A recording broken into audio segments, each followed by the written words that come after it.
guys, my name is Megan and today I have a bunch of, if you like this book, you may like these books type recommendations for you. So I had to think really long and hard about some of these. Some of them were a lot easier than others. So the first one we're going to talk about is if you like Harry Potter, you may like both Carry On and the Chronicles of Nick. Like Harry Potter, Carry On is set in a magical school setting, and Carry On is a satirical kind of take on the chosen one trope. So this follows Simon Snow, and he's kind of like the worst chosen one ever, and his roommate Baz may or may not be a vampire, and he may or may not be out to watch Simon's world burn. There's all sorts of really cool magic in the system, as well as really funny like characters, and Simon and Baz may or may not fall in love. I don't want to spoil it too much, but I love the characters, and I love that one of the differences between Harry Potter and Carry On is that they are allowed magic, or they're allowed technology, whether it works on campus or not. But this book is really, really great, and there's a ton of really great characterization and all sorts of really fun stuff in here.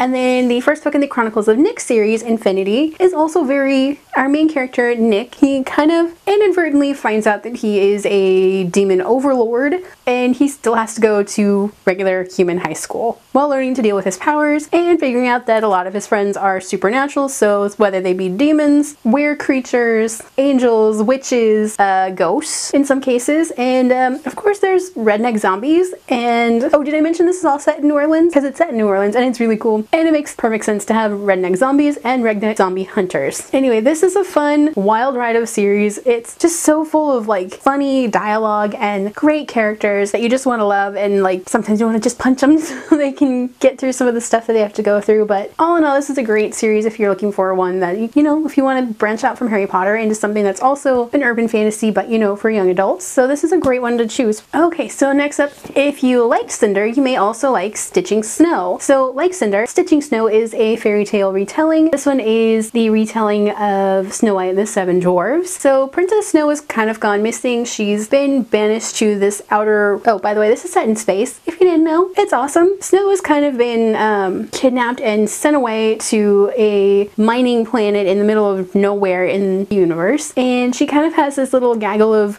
mining robots, the dwarves, if you will, and she, you know, takes care of them, she tinkers with them, and you know, she just fills her days with repairing robots and helping repair mining equipment, when all of a sudden a boy crash lands on her planet and helps her escape after she helps him fix his ship, and she kind of has to go save her planet from a war. And it's a really great read. This is like a really like upgraded version of Snow White. It's just perfect if you love Cinder. So if you liked Percy Jackson and you're looking for something a little more adult, but still kind of with the same humor as well as Greek mythology, I would highly recommend Webmage. So like Percy Jackson, our main character Ravern is very sassy. He's very much a smartass. He's also a descendant of one of the Fates, or one of the Greek Fates. He's literally the umpteenth times great grandson of the Middle Fate, and he's a hacker extraordinaire. And in this world, the Greeks have familiars. He has a goblin that transforms into a laptop and helps him with his hacking and cracking and all sorts of really cool fun stuff. And in this book in particular, we follow Ravern as he finds out one of his great aunts, one of the other Fates, has decided that humanity doesn't need free will anymore and is trying to eliminate free will from the code of life. And someone else has kind of realized the same thing and set a virus loose in the system, and then Ravern gets blamed for it, and he's off and running in this harebrained scheme to clear his name and also fix the free will problem.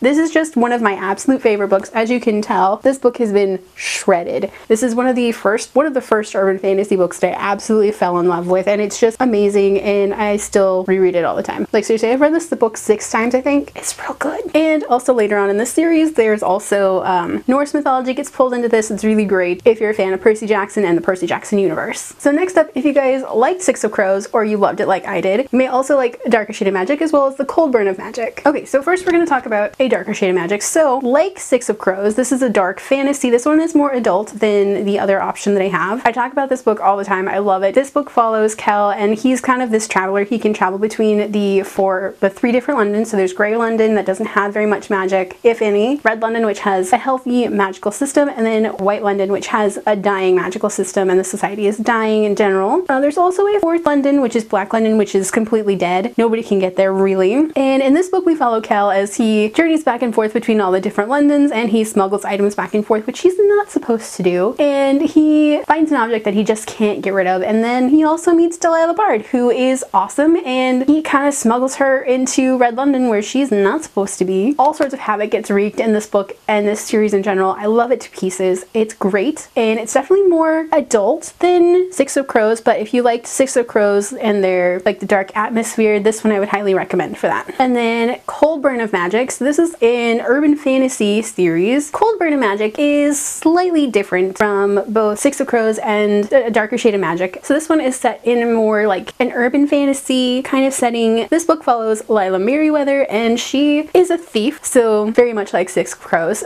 She breaks into people's houses, she pickpockets, she pretty much does whatever she can to survive. And the tiny town that they live in is Cloudburst Falls, and it has, I don't even know how many mob families there are that live here, but every different part of the town is controlled by a different mob family, and there are like 2 main rival mob families, and they are basically at war almost all the time. And this centers around teenagers, so like all the kids of the mob bosses, and of course Lila Merriweather.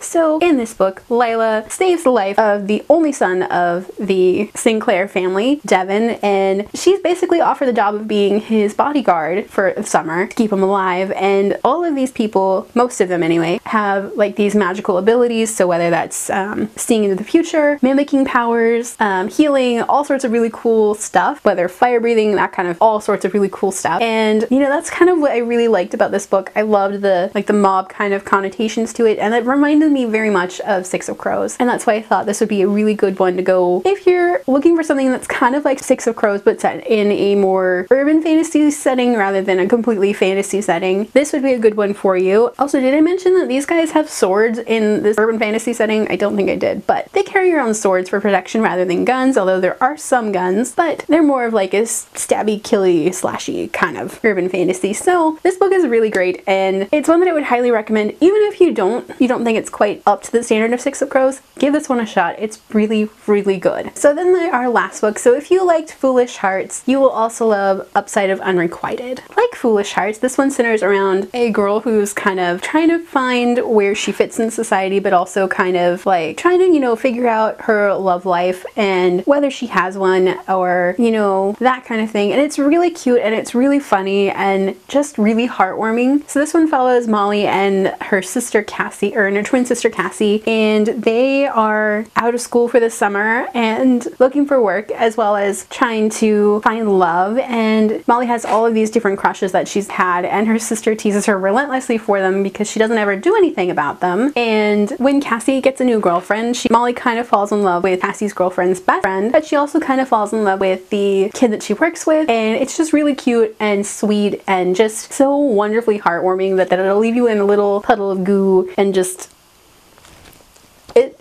it really did warm my heart, and I loved it to pieces. Alright guys, so that is all of the book recommendations I have for you today. So if you guys have any other books that you would like to see recommendations for, other books you might like, let me know down in the comments. If you guys like this video, don't forget to hit the like button. If you haven't already, go ahead and hit the subscribe button. You can also hit the notification button. And if you'd like to check me out on social media, check out the links down below. Alrighty, bye guys!